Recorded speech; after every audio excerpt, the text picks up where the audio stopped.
اور وہ یہ سچا سمجھتے ہیں کہ یہ دھاندلی کا الیکشن ہے, انفیئر ہے, ٹوٹلی انفیئر ہے, اور یہ انفیئرنس آگے بھی ہوگی. ان کو لات مار دیں تو میرے انقلاب کا اعلان میں دور کرنے کی بجائے ڈیٹ بہت جلد اعلان کرنے کو تیار ہوں.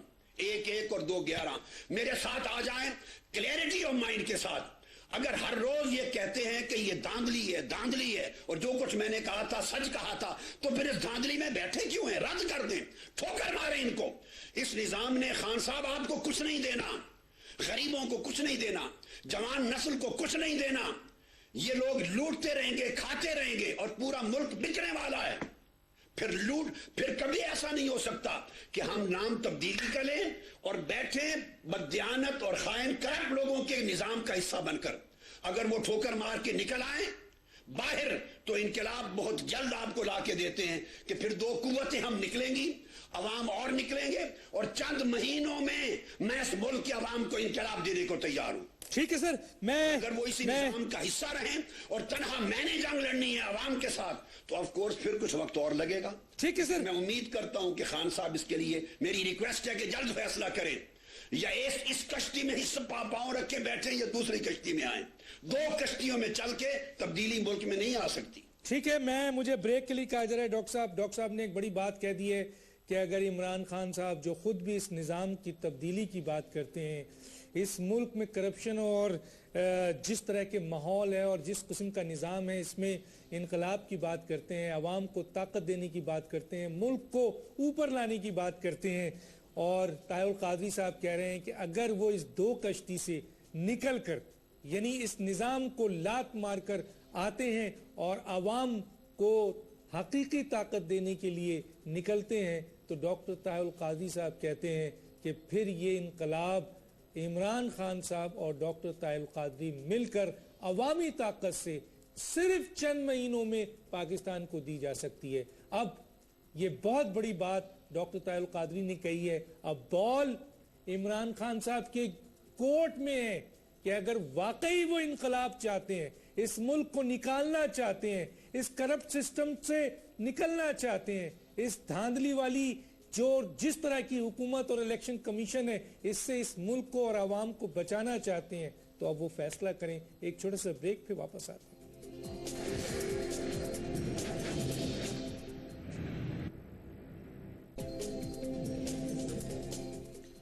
ویلکم بیک ناظرین. اس وقت ہمارے ساتھ ڈاکٹر قادری صاحب ہیں. کچھ ٹیکسٹ بھی ہیں کہ کچھ جگہوں پر کیبل جو ہے وہ بند کر دیے گئے ہیں. بہرحال میسیج ہے اس کو ہم نے کیا ہے.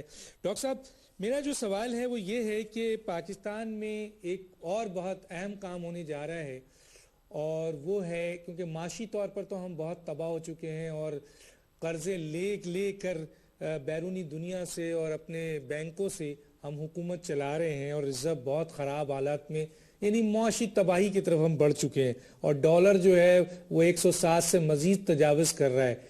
تیسری طرف ہم نچکاری کر رہے ہیں ان اہم اداروں کی. کیا آپ سمجھتے ہیں کہ اس میں شفافیت ہوگی ان سے, اور کیا بین الاقوامی طور پر بھی اس قسم کی نچکاری ہوتی ہے؟ کس طرح سے ہوتی ہے, کیا کہیں گے آپ؟ یہ ڈاکٹر دانش صاحب, یہ سچ بات ہے کہ میں بھی یہ چاہ رہا تھا کہ آپ آج اس کو مجھ سے ڈسکس کریں. آپ کا شکریہ ادا کرتا ہوں کہ آپ نے اس موضوع کو شامل کر لیا اپنے آج کی ٹاک میں, اور اس پر اجازت دیں 2-3 حصے اس گفتگو کے بنیں گے. سب سے پہلے تو یہ دیکھنا ہے کہ موجودہ گورنمنٹ جو اس وقت رولنگ جنتا ہے, یہ ان کا تیسرا فیز ہے نجکاری کا. پہلا فیز انہوں نے نجکاری پرائیویٹائزیشن کی 1991 اور 93 کے درمیان. جب برسر اقتدار آئے تو فوری طور پہ ان کی نگاہ اقتدار پہ آتے ہی قومی اثاثوں کے بیچنے اور خریدنے پر ہوتی ہے. بیچتے یہ حکمران بن کر ہیں اور سیاستدان بن کر ہیں, اور انڈائریکٹلی خود خریدتے ہیں تاجر اور کاروباری بن کر. فرنٹ مین اور ہوتے ہیں. 40 اسٹیٹ انٹرپرائزز کو بیچا گیا, جس میں مسلم کمرشل بینک بھی شامل تھا, سیمنٹ فیکٹریز بھی تھیں, آئل ریفائنریز بھی تھیں, اور میجر سٹیل انڈسٹریز تھی, کیمیکل پلانٹس تھے. ان میں 10 یونٹ ڈاکٹر دانی صاحب ایسے تھے جو 1991 سے 93 میں انہوں نے بیچے، جو نفع کما کے دے رہے تھے وہ لاس میں نہیں تھے. میں ان ریکارڈ بات قوم کے نالج کے لیے لا رہا ہوں، مگر وہ بھی بیچے اور صرف اپنی فیملی کے لوگ اور اپنے قریبی دوستوں یاروں کو بیچے. ٹوٹلی غیر شفاف اور کرپشن بیسڈ پرائیویٹائزیشن تھی. پھر دوسرا فیز آیا ان کا 1997-99 میں جب دوبارہ برس اقتدار آئے. پھر 1 درجن کے قریب 12 کے قریب سٹیٹ قومی اثاثے بیچے، اور وہ بھی اپنے فیملی ممبرز کو، اپنے دوستوں کو اور سیاسی پارٹنرز کو، پولیٹیکل پارٹنرز کو بیچے. ایسی اندھیر نگری دنیا میں کہیں نہیں ہوتی. میں اس طرف آؤں گا، ایک کمپیریٹیو سٹڈی کرواؤں گا آج قوم کو آپ کی وساطت سے.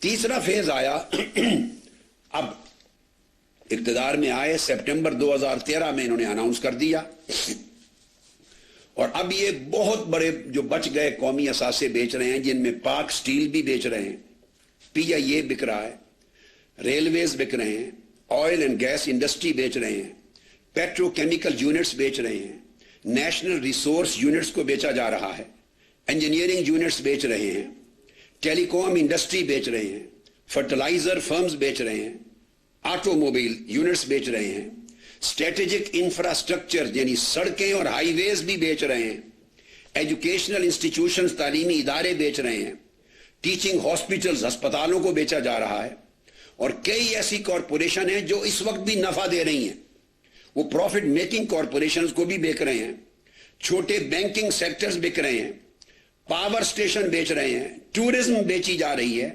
بلڈنگ اور کنسٹرکشن کمپنیز کو بیچ رہے ہیں، الیکٹریکل اور میکینیکل انڈسٹری کو بیچ رہے ہیں. اس کا مطلب ہے کہ اب اس فیز کے بعد پاکستان کا ریاست کے ہاتھ میں کچھ نہیں بچے گا، سب ملک بک رہا ہے. ملک کے سارے اثاثے اب کلیئرنس اور کلوزنگ سیل پر ہیں. اب میں بتانا چاہتا ہوں کہ ہو کیا رہا ہے. بدقسمتی ہے کہ ٹی وی چینلز پر ساری معلومات عوام کو فراہم کرنا، ذرہ ذرہ کی معلومات، یہ ذمہ داری تھی حکمرانوں کی. اگر ان کی نیت میں فطور نہ ہوتا، کرپشن ان کا پلان نہ ہوتا، شفاف طریقے سے نجکاری ہوتی، اور نجکاری کا مطلب ملک کو ترقی دینا ہوتا، اداروں کو پروفیٹیئرنگ بنانا اور اس کے ورکرز کو اور عوام کو خوشحال کرنا ہوتا، تو پھر ہر چیز اس کی ہر چھوٹی بڑی پاکستان کے 50 ٹی وی چینل ہیں ان کے اوپر لے آتے، عوام کو ایکسیس دیتے. مگر ایسا نہیں ہوا. اب دیکھیے کر کیا رہے ہیں. پہلے تو اس کے لیے انہوں نے نجکاری کمیشن بنایا ہے، ایک بورڈ بنایا ہے پرائیویٹائزیشن کا. میں اس کا انالیسس کروں گا کہ وہ بورڈ کیا ہے. ایک خفیہ طریقے سے اہل لوگوں کو رد کر کے وزیر اعظم صاحب نے اپنے دوستوں، یاروں، بزنس پارٹنرز اور پولیٹیکل مسلم لیگ نون کی پارٹی کے لوگوں پر مشتمل، اپنے لوگوں پر مشتمل، جن میں ان کے ٹکٹ ہولڈرز بھی ہیں جو الیکشن میں، مئی کے الیکشن میں، ان پر مشتمل ایک خفیہ بورڈ بنا دیا ہے تاکہ رات کے اندھیرے میں ڈاکہ زنی ہو جائے، کوئی نہ جانے نہ دیکھے نہ پوچھے. اب اس کے جو چیئرمین بنائے گئے ہیں ان کا نام بتایا گیا محمد زبیر. اب یہ بھی سن لیں، پوری قوم کو آپ کے پروگرام کے ذریعے آگاہ کر رہا ہوں کہ ان کا پورا نام ڈسکلوز نہیں کیا جا رہا. ان کا پورا نام ہے محمد زبیر عمر، اور وہ اس لیے نہیں بتایا جا رہا کہ زبیر عمر صاحب جو ہیں وہ جنرل غلام عمر ریٹائرڈ جو تھے، جنرل یحییٰ کی کونسل کے ممبر، ان کے صاحبزادے ہیں، اور پی ٹی آئی کے ایک لیڈر ہیں اسد عمر صاحب MNA، ان کے بھائی ہیں. اور عمر کا لفظ ہٹا دیا ہے نام سے اس لیے کہ وہ مسلم لیگ نون کی کور کمیٹی، ان کی مینیفیسٹو کمیٹی کے چیئرمین ہیں. نون لیگ کی مینیفیسٹو منشور بنانے والی کمیٹی کے چیئرمین ہیں، کور ممبر ہیں نون لیگ کے پولیٹیکل. ان کو بنا دیا اس کا چیئرمین، اور وہ پرائم منسٹر صاحب کے ذاتی دوست ہیں. اب پورے ملک کے اتنے بڑے قومی اثاثے، PIA، اسٹیل انڈسٹری، ٹیلی کام سے لے کر بینکوں تک سارا کچھ بیچا جا رہا ہے. اس کے چیئرمین لگانے کا کچھ میرٹ ہونا چاہیے، کچھ اصول ہونا چاہیے. اب ان کی میں آپ کو کوالیفیکیشن بتاتا ہوں. مجھے ان کی ذات سے کوئی گلہ شکوہ نہیں ہے، ممکن ہے اچھے آدمی ہوں, میں ایکسپیرینس اور اہلیت کی بات کر رہا ہوں, میں پھر دہراتے بھی ہوں اچھے آدمی ہوں گے, مجھے کوئی گلہ نہیں ہے. میرا کنسرن ہے بھائی یہ سارے اثاثے آپ کے خاندان کی جائیداد نہیں ہیں, آپ کو وراثت میں نہیں ملے, اس کے مالک 18 کروڑ عوام ہیں, وہ جو بھوکے مر رہے ہیں. یہ ریاست پاکستان کی ملکیت ہیں, یہ 18 کروڑ عوام کی ملکیت ہیں, آپ کی اور ہماری ملکیت ہیں. قوم کا اثاثہ بیچا جا رہا ہے, تو قوم کی ملکیت چھپا کر رات کے اندھیرے میں کیوں بیچی جائے؟ قوم کو پتا ہونا چاہیے کہ کس کو چیئرمین لگایا ہے. اب ان کا پورا کیریئر آپ اندازہ کر لیں, 1981 سے لے کر سن 2007 تک 26 سال کا کیریئر صرف کمپیوٹر کی ایک کمپنی کا ہے. آپ اندازہ کر لیجئے, 26 سال کا کیریئر ہے محمد زبیر عمر صاحب کا. MBA کے بعد یہ IBM کمپیوٹر کی ایک کمپنی ہے, اب پہلے چند سال اس میں پڑھایا ہے, اور اس کے بعد کمپیوٹر کی IBM کمپنی کے فائنانشل شعبے کے مختلف پوزیشن پہ رہے ہیں. یہ صرف فائنانس کے آدمی ہیں کمپیوٹر کمپنی کے اندر, پوری لائف. 26 سال میں کسی اور کمپنی میں بھی نہیں گئے, کوئی اور بزنس نہیں کیا, ان کا کوئی ایکسپوجر کسی اور بزنس اور جاب اور شعبے کا نہیں ہے. صرف 26 سال پوری لائف ایک IBM میں فائنانس کے شعبے میں نوکری کی ہے, اور اس میں اگر مڈل ایسٹ میں بھی رہے ہیں, افریقہ میں بھی, تو فائنانس ہی کے شعبے میں فائنانشل آفیسر چیف, پاکستان میں بھی چیف فائنانشل آفیسر, دبئی میں بھی فائنانشل آفیسر, میلان اور اٹلی میں بھی فائنانشل آپریشنز کے پر رہے ہیں. 90 سے 92 تک پھر پاکستان میں اکاؤنٹنسی اور ٹریجری میں رہے ہیں. پیرس اور فرانس میں بھی صرف ٹریجری, یعنی یہ اکاؤنٹنسی کے سبجیکٹ کے آدمی ہیں. ساری زندگی کا 1981 سے 1986 تک میں چیلنج کے ساتھ کہہ رہا ہوں, یہ ان کی پوری پروفائل میرے سامنے ہے. جس کا جی چاہے یہ کمپیوٹر پہ جائے, گوگل پہ جائے, ویب سائٹ پہ جائے, چیک کر لے, اگر ایک لفظ بھی غلط ہو تو آپ مجھے مجرم گردان سکتے ہیں. اب ایک شخص ممکن ہے وہ بہت ہی اچھے آدمی ہوں گے, اور میں امید کرتا ہوں, مگر ان کا ایکسپیرینس ہی نہیں ہے. کمپیوٹر کی فرم میں 26 سال زندگی کے صرف فائنانس کے شعبے میں جس نے گزارے ہو, آپ اسے PIA بیچنے کے اوپر لگا رہے ہیں, سٹیل مل بیچنے پہ لگا رہے ہیں, ریلوے بیچنے پہ لگا رہے ہیں, پورے ملک کو بیچنے پہ لگا رہے ہیں. انہوں نے ٹریڈ کبھی نہیں کیا, انہوں نے خرید و فروخت کے معاملات نہیں کیے, انہوں نے بزنس کبھی نہیں کیا, جاب کیا ہے, عمر پر ایک ملازمت کی ہے. وجہ کیا کہ مسلم لیگ نون کی کور کمیٹی کے ان کے مینیفیسٹو کے آدمی ان کے ذاتی یار ہیں. اب اس کے بعد اگلا آدمی سنیے جو دوسرا ممبر ہے. اب انہی کے ایک بھائی, ایک عجیب, قوم کب تک سوتی رہے گی, قوم کب فیصلہ کرے گی باہر نکلنے کا انقلاب کے لیے؟ کچھ نہیں بچے گا, جب سب کچھ لٹ جائے گا پھر آواز آئے گی اب پچھتائے کیا جب چڑیاں چگ گئی کھیت. اس کھیت کا کچھ نہیں بچنا. حد یہ ہے کہ ادھر ان کو چیئرمین بنایا ہے زبیر عمر صاحب کو, اور انہی کے ایک بھائی ہیں منیر کمال, ان کو نیشنل بینک آف پاکستان کا چیئرمین بنا دیا ہے, ان کے بورڈ آف ڈائریکٹرز کا. چونکہ وہ پیسہ ہے نیشنل بینک آف پاکستان میں, اور پھر وہ کسب بینک کے بھی ڈائریکٹرز میں سے ہیں, چونکہ بینکوں سے پیسہ لینا ہے, اور ان کی پارٹی کے آدمی ہیں, کئی عہدے ان کے پاس ہیں. تو یہ جو منیر کمال صاحب ہیں, ان کو نیشنل بینک آف پاکستان کا چیئرمین بنا دیا ہے, اور وہ اگلے صدر بننے کے امیدوار بھی ہیں. ذرا دیکھیے, ایک ہی فیملی, دو بھائی, ایک کو ایک کا ہیڈ بنا دیا, ایک کو نیشنل بینک آف پاکستان کا ہیڈ بنا دیا. اس کے بعد پھر یہ جو نجکاری کمیشن ہے, اس کا اگلا ایک ممبر لے دیتے ہیں, بورڈ بنایا, خفیہ بورڈ. ٹی وی پہ اناؤنس کیوں نہیں کرتے؟ ان کے نام ٹی وی پہ لائیں, پیدائش سے آج تک ان کی کوالیفیکیشنز ٹی وی پہ لائیں, ان کے ایکسپیرینس ٹی وی پہ لائیں, ان کے تمام کریڈینشل سے قوم کو آگاہ کریں, ڈیبیٹ کروائیں, اور طے کریں وہ اس کام کے اہل ہیں. یہ نہیں پورا ملک بیچا جا رہا ہے. میں اداروں کو بھی ایڈجسٹ کر رہا ہوں. سوتے رہیں گے تو کیا بچے گا اس ملک کا؟ ملک ہے تو ہم بھی ہیں, تم بھی ہو. اگر ملک نہیں بچا تو کچھ نہیں بچے گا. آپ نے چند لوگوں کے ہاتھوں میں پورا ملک بیچنے اور خود خریدنے پر لگا دیا ہے. اگلے ممبر ڈاکٹر دانی صاحب, وہ ہیں فاروق خان. یہ پنجاب کے ایک بہت بڑے انڈسٹریلسٹ ہیں, شوگر مل ان کے اندر ہیں, اور آپ کو معلوم ہے کہ شوگر ملیں حکمرانوں کی بھی ہیں, اور موجودہ پرائم منسٹر صاحب کے ذاتی لنگوٹی یار ہیں, ان کے دوست ہیں, تو وہ ممبر بھی دوست. اس کے بعد تیسرا چودھری عارف سعید, یہ بڑے انڈسٹریلسٹ ہیں اور گجرات کے سروسز انڈسٹریز کے مالک ہیں. چودھری احمد مختار صاحب کے بھائی ہیں, وہ پیپلز پارٹی میں ہیں, یہ نون لیگ میں ہیں. اور ان بڑے کاروباری لوگوں کا طریقہ یہ ہوتا ہے, ہر پارٹی میں ایک ایک بھائی چلا جاتا ہے, ایک پیپلز پارٹی میں, ایک نون لیگ میں, ایک اب کسی اور پارٹی میں, یہ بانٹ دیتے ہیں تاکہ جس کا بھی اقتدار آئے ہماری پانچوں گھی میں رہیں. تو چودھری عارف سعید, آپ احمد مختار صاحب کے بارے میں کچھ کہنے کی ضرورت نہیں ہے, وہ زرداری صاحب کے یار خاص ہیں اور یہ ان کے یار خاص ہیں.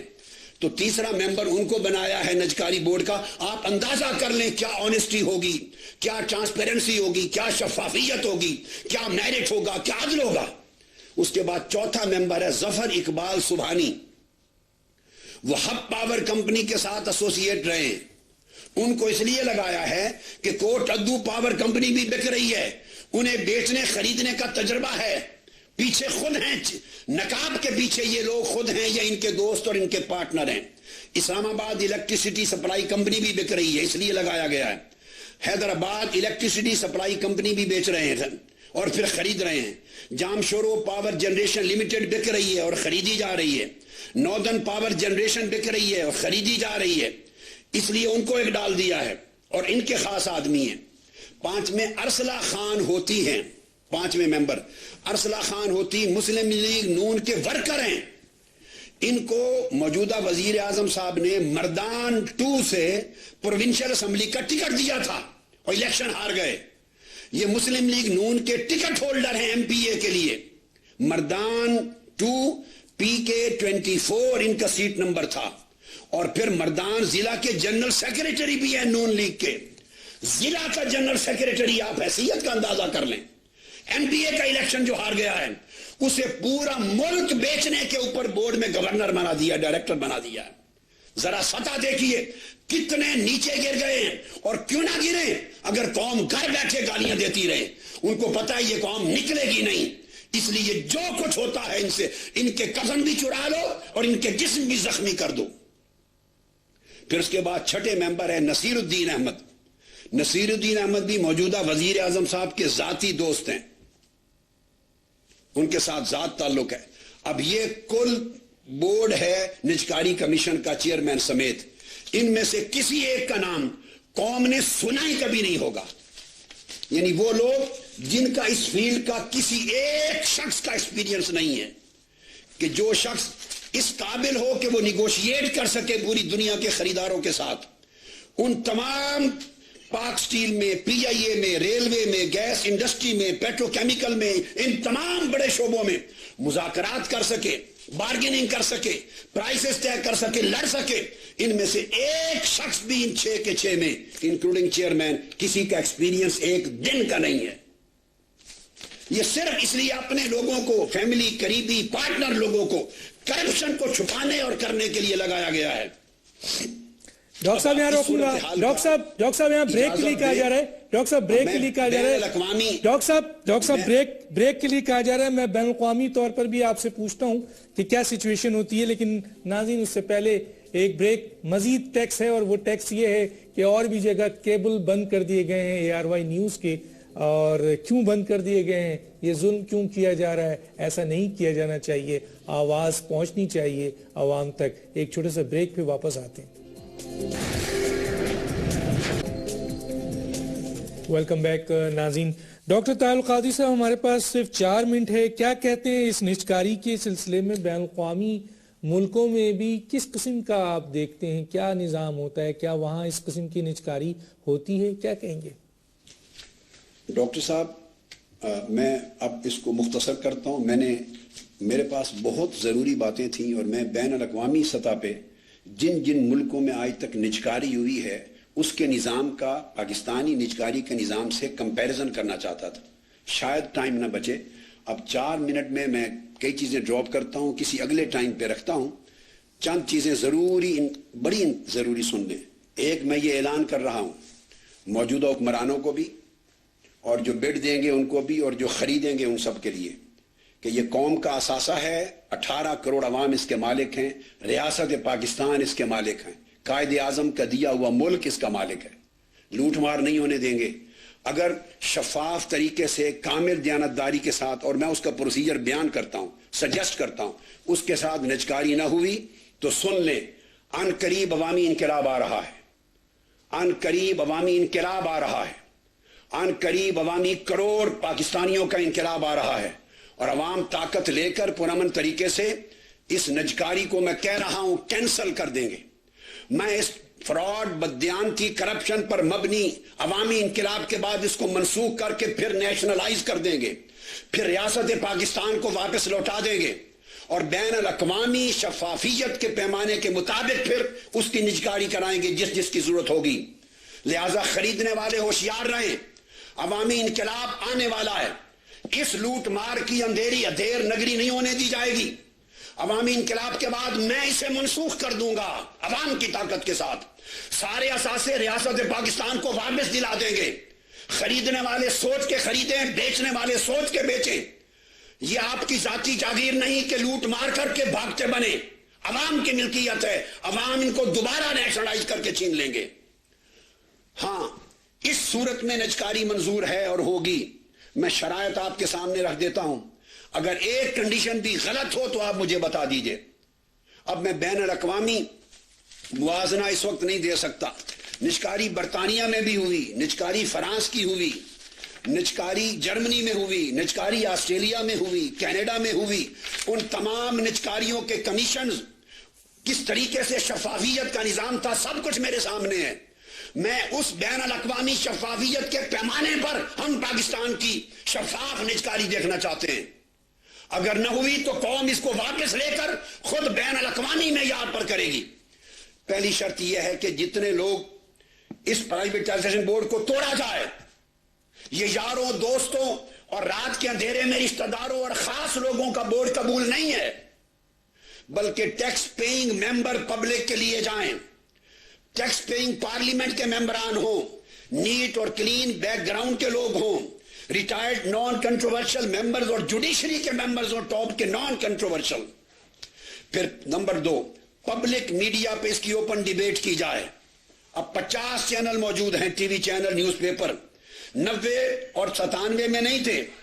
بڈنگ مکمل ٹرانسپیرنٹ ہو, ہر ٹی وی چینل پر بڈ کا اعلان کیا جائے کہ ملک کے اندر اور باہر سے کون کون بڈ دے رہا ہے, کتنی کتنی بڈ ہے, پتہ چلے. چہروں سے پردے اٹھائیں, رات کے اندھیرے میں نہیں دن کے اجالے میں نجکاری کریں. اور ٹی وی چینلز کے اوپر ان کی ٹرانسپیرنٹ بڈنگ کو اناؤنس کیا جائے. ان سائڈ ٹریڈنگ نہیں ہونے دیں گے. مینیپولیشن, پوٹینشل بائر, میاں منشا جیسے گروپ پیچھے پردے کے پیچھے نہیں کھیلیں گے. رائے ونڈ نہیں کھیلے گا. مختلف ناموں سے خود خریدار, بیچنے والے خود خریدار دوسرے ناموں سے نہیں ہوں گے. اور پھر یہ ہے کہ جو بڈ دیں, بائر بنے, وہ 10 سال تک اپنے ٹیکس کی رپورٹس پہلے پیش کریں کہ کیا وہ ٹیکس 10 سال تک مکمل پے کرتے رہے ہیں. نمبر 2, کہیں وہ لون ڈیفالٹر تو نہیں ہیں, ان کے خلاف فراڈ کے کیسز تو پینڈنگ نہیں ہیں, کوئی پریویس کنوکشن تو نہیں ہے. یہ ٹی وی پر اناؤنس کیا جائے, ریکارڈ آئے. اور ریٹائرڈ ججوں پر مشتمل ساری اپوزیشن